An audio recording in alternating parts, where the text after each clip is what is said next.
Inside PressBox is presented by Friedmont Mortgage. Don't make a 30-year mistake by choosing the wrong lender. Go to Friedmont.com now for all of your mortgage needs. And welcome to another edition of Inside PressBox. I'm your host, Stan the Fan Charles. Before we get started, just want to wish everybody some post-storm good feelings. You know, I hope you got through the storm okay. And now we can talk some sports. This week on the show, we'll take a look at the statistical side of sports with CBS statistician and longtime local behind-the-scenes guy, Russ DeLynn. We'll also go speed climbing with local climbers Brandon and Kayla Liu, a brother and sister who both recently competed in world competition for Team USA. But first, let's get a bird's-eye view of the Ravens from Ravens Roost 15 and 1370 AM's Bill West. And Bill, we turn our attention to you, and you've got a unique take on all this because as president of a Ravens Roost and vice president of the whole Roost, there's nobody that's got the pulse of the fans like you. And thanks for having me, Stan, and talking about everybody with the storm. Congrats to the people at BG&E getting it done for us out there. They did. They take a lot of flack on prices and service. This time around, they really did a yeoman's job at getting it. And it had a lot to do, Bill, with the proactive approach they took this summer. Right. So talking about the Ravens and the Council of the Ravens Roost now, and Vice President of the whole Council of the Baltimore Ravens Roost, along with Charlotte Krause. She's the president. Now, man, right? You're a fan of Charlotte's for a long time and fan, but new blood in the water, we say, for the council running the whole thing. 126 roosts now. In the first one in Virginia at Captain's Cove. Now you have your first Ravens Roost down in Virginia, and next one's coming in Cumberland. So you're going from Ocean City all the way up to Hagerstown, now headed to Cumberland, down Virginia, and all the way up to PA.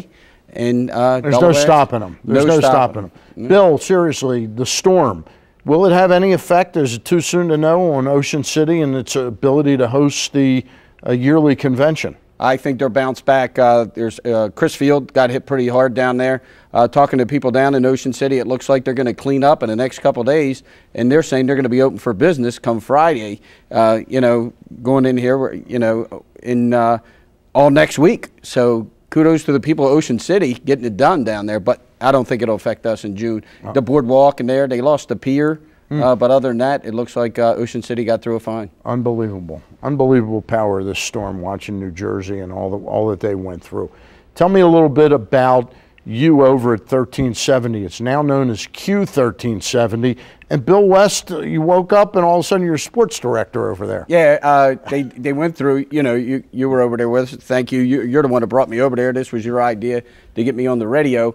We pretty much, they went through and was doing the news, the Bloomberg News, and then they decided to go back to their own realm, 60s, 70s, 80s music. Right, the oldies. Sports on the weekends and sports at night. And now they have Q1370, and they have Maynard from 2 and 6 in the afternoon. You remember Sure. Maynard that was on with Steve Rouse and them, and he's over there. And you got Sherry and the Maynard Show. That's coming on from 2 to 6, and they're doing well. Then we got Jamie Watson with the golf show on Sunday. So, all right, but tell me about what you're doing over there. We still have our show. We're 9 to 11 on Saturdays, the Purple Pride Sports Show. We're on Saturdays, and then we have a new show that we started right after the beginning of the football season. We're on Monday nights from 7 to 8 called the Purple Wrap. And you've been on there several times with us when the Orioles were in there doing the baseball with us. So it's getting exciting. We're broadening out. But it's always great to get out on location. We've been very fortunate this year, like every other week. We do a lot of stuff over at the market. Right. We go out to the market. We've been out to several other locations. We were out helping the Maryland Food Bank last Saturday out there at 8th Avenue at Michael's. So it's getting out there. They got us up on billboards now. We got the website. So it's unbelievable. It's unbelievable. Tell me a little bit. You've got a friendship that dates back 15 years now with Ray Lewis through the work you've done with his foundation and everything like that. Yeah. Have you talked to him since his injury? No, I've not talked to Ray. Ray, I saw in the locker room the week that he got hurt, but I've not had any contact. Talked to a couple of his people, his handlers, Jason Vinger and them.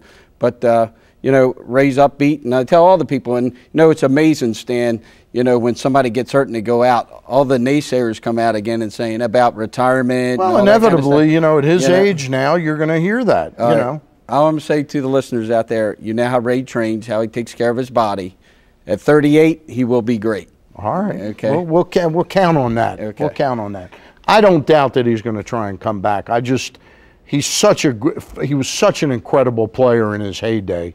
To have him fall even further from that. But if you say he's going to be great at 38, I'll buy that. Tell me about the team right now. Let's deal with the guys that are out there.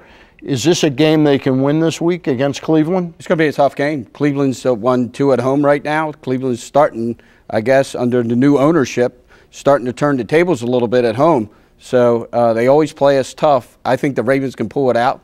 They've not lost a game after the bye since 2009. So I believe that Ravens will pull it out. They'll pull it out. It's not going to be an easy game, but I think the question is, can the defense, going through the difficulties with the running game right now on the defense side, can they stop Trent Richardson? Well, I think that's a large part of it. And I think the other thing is, can Joe Flacco have some drives that keeps a less imposing defense on the sideline a little bit? And he's been unable to do that. I'd say, hey, you're paying Ray Rice a lot of money for a reason. Real quick, last thing. Then they have Oakland at home. So let's say we're at 7-2. We've got about 35 seconds. Tell me what you think the Ravens will end the season at. I think we'll be 12-4. 12-4. I got us 12-4. Billy West, thanks you. Stan. Always a pleasure. Yep. Appreciate us stopping by. We're going to take a look at the statistical side of sports with Russ DeLynn right after this break, so don't go away. Go to PressBoxOnline.com and register a youth team in your community for a chance to be highlighted as the PressBox Youth Team of the Month. Sponsored by Sports Authority. Go to PressBoxOnline.com for all the details.